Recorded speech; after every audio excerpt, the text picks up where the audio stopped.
69 ಅಡಿ ಮುಖ್ಯ ರಸ್ತೆ ಅಗಲೀಕರಣಕ್ಕೆ ಒತ್ತಾಯಿಸಿ ದಾವಣಗೆರೆ ಜಿಲ್ಲೆಯ ಜಗಳೂರು ಪಟ್ಟಣದ ತಾಲೂಕು ಕಚೇರಿ ಮುಂಭಾಗ ರಸ್ತೆ ಅಗಲೀಕರಣ ಹೋರಾಟ ಸಮಿತಿ ವತಿಯಿಂದ ಮಂಗಳವಾರ ರಸ್ತೆ ಅಗಲೀಕರಣ ಸಂಬಂಧ ಕಂದಾಯ ಇಲಾಖೆ ಉಪವಿಭಾಗ ಅಧಿಕಾರಿ ಸಂತೋಷ್ ಕುಮಾರ್ ಅವರಿಗೆ ಮನವಿ ಸಲ್ಲಿಸಲಾಯಿತು.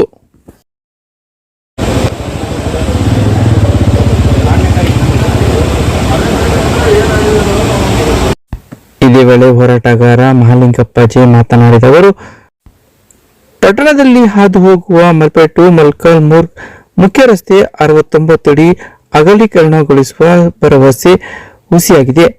ಹಲವಾರು ಹೋರಾಟ ನಡೆಸಿದರೂ ಕಿಂಚಿತ್ತೂ ಗಮನ ಹರಿಸುತ್ತಿಲ್ಲ. ಕಾಮಗಾರಿ ಪ್ರಗತಿ ಕುರಿತು ಮಾಹಿತಿ ನೀಡಿಲ್ಲ. ಜಿಲ್ಲಾಧಿಕಾರಿಗಳು ಒಂದು ಬಾರಿಯೂ ಸ್ಥಳಕ್ಕೆ ಆಗಮಿಸಿಲ್ಲ. ಕೇವಲ 25ರಿಂದ 30 ಅಡಿಗೆ ಕಟ್ಟಡ ತೆರವುಗೊಳಿಸಿಕೊಂಡಿದ್ದಾರೆ. ಜಿಲ್ಲಾಧಿಕಾರಿಗಳು ಕೂಡಲೇ ತಾಲೂಕಿಗೆ ಆಗಮಿಸಿ ಹೋರಾಟ ಸಮಿತಿಯ ಸದಸ್ಯರೊಂದಿಗೆ ಕಾಮಗಾರಿ ಪ್ರಗತಿ ಮಾಹಿತಿ ನೀಡಬೇಕು. ಇಲ್ಲವಾದರೆ ಮುಂದಿನ ದಿನಗಳಲ್ಲಿ ಉಗ್ರ ಹೋರಾಟ ನಡೆಸಲಾಗುವುದು ಎಂದರು. ಇನ್ನು ಜಗಳೂರು ಟು ಮಲ್ಪೆ ಮಣ್ಕರ್ಮೂರು ಏನು ಮುಖ್ಯ ರಸ್ತೆ 69 ಅಡಿ ರಸ್ತೆ ಅಗಲೀಕರಣ ಐತೆ. ಆ ಅಗಲೀಕರಣದ ವಿಚಾರವಾಗಿ ಇವತ್ತು ಪ್ರತಿ ಬಾರಿಯೂ ಕೂಡ ನಾವು ಸಭೆಯನ್ನು ಮಾಡಿದಾಗ ಪ್ರತಿ ವಾರದಂತೆ AC ಅವರು ನಮ್ಮ ಜಗಳೂರಿಗೆ ಬರ್ತಾ ಇದ್ದಾರೆ. ಆ ಬಂದಂಥ ಟೈಮಲ್ಲಿ ಆ ರಸ್ತೆ ಅಗಲೀಕರಣದ ಬಗ್ಗೆ ಏನಾಗಿದೆ ಅಂತಕ್ಕಂಥ ಮಾಹಿತಿಯನ್ನು ನಾವು ಇವತ್ತು ಕೇಳಿದ್ವಿ.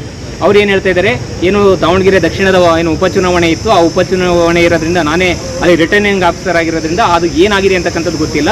ಹಾಗಾಗಿ ಚುನಾವಣೆ ನಂತರ ಏನು ಮೇ 4 ನಂತರ ಫಲಿತಾಂಶ ಬರುತ್ತೆ. ಫಲಿತಾಂಶ ಬಂದ ನಂತರ 6ನೇ ತಾರೀಕು ಮೇಲೆ ಒಂದು ಸಭೆಯನ್ನು ಮಾಡಿ ಏನು ಲೋಕೋಪಯೋಗಿ ಇಲಾಖೆ ಯಾವ್ಯಾವ ಕ್ರಮ ಕೈಗೊಂಡಿದೆ ಅಂತಕ್ಕಂಥ ಮಾಹಿತಿಯನ್ನು ನಿಮಗೆ ಕೊಡ್ತೀವಿ ಅಂತ ಹೇಳಿದರು. ಇವತ್ತು ನಾವು ಒತ್ತಾಯ ಮಾಡಿದಿಷ್ಟೇ ಮಾನ್ಯ AC ಸಾಹೇಬರಿಗೆ, ನಮ್ಮ ಜಗಳೂರು ತಾಲೂಕಿನ ರಸ್ತೆ ಅಗಲೀಕರಣ ನಾವೇನು ಅನ್ಕೊಂಡಿದ್ವಿ 69 ಅಡಿ ರಸ್ತೆ ಅಗಲೀಕರಣ ಮಾಡಬೇಕು ಅಂತ ಹೇಳ್ಬಿಟ್ಟು ಅದು ಯಥಾಸ್ಥಿತಿಯಲ್ಲಿ ಆಗ್ತಾ ಇಲ್ಲ. ಆಲ್ರೆಡಿ ಚರಂಡಿ ಆಗ್ತಾ ಇದೆ. ಆದರೆ ಏನು ಕಾಮಗಾರಿ ಯಾವ ರೀತಿ ಆಗ್ತಾ ಇದೆ, ಏನು ನೀವು ಕ್ರಮ ಕೈಗೊಂಡಿದ್ದೀರಿ ಅಂತಕ್ಕಂಥ ಮಾಹಿತಿಯನ್ನು ಕೇಳಿದ್ವಿ. ಅವರು ಚುನಾವಣೆ ನಂತರ ಒಂದು ಸಭೆಯನ್ನು ಮಾಡಿ ಮಾಹಿತಿಯನ್ನು ಕೊಡ್ತೀವಿ ಅಂತ ಹೇಳ್ಬಿಟ್ಟು ಈ ಸಂದರ್ಭದಲ್ಲಿ ವಕೀಲರ ಸಂಘದ ಅಧ್ಯಕ್ಷ ಟಿ ಬಸವರಾಜ್, ಹೋರಾಟ ಸಮಿತಿಯ ಪದಾಧಿಕಾರಿಗಳಾದ ವಕೀಲ ಆರ್ ರುಬ್ಲೇಶ್, ಕುಮಾರ್ ಭರಮಸಮುದ್ರ, ಅನಂತರಾಜ್, ಮರೇನಹಳ್ಳಿ ಓಬ್ಲೇಶ್, ವಕೀಲ ಕಿರಣ್, ಸೂರಜ್ಜ, ಲೋಕೇಶ್, ತಿಪ್ಪೇಸ್ವಾಮಿ ಗೊಲ್ಲರಹಟ್ಟಿ ಸೇರಿದಂತೆ ರೈತ ಪರ, ಪ್ರಗತಿಪರ ಹಾಗೂ ವಿವಿಧ ಪರ ಸಂಘಟನೆಯ ಪದಾಧಿಕಾರಿಗಳು ಮತ್ತಿತರರಿದ್ದರು.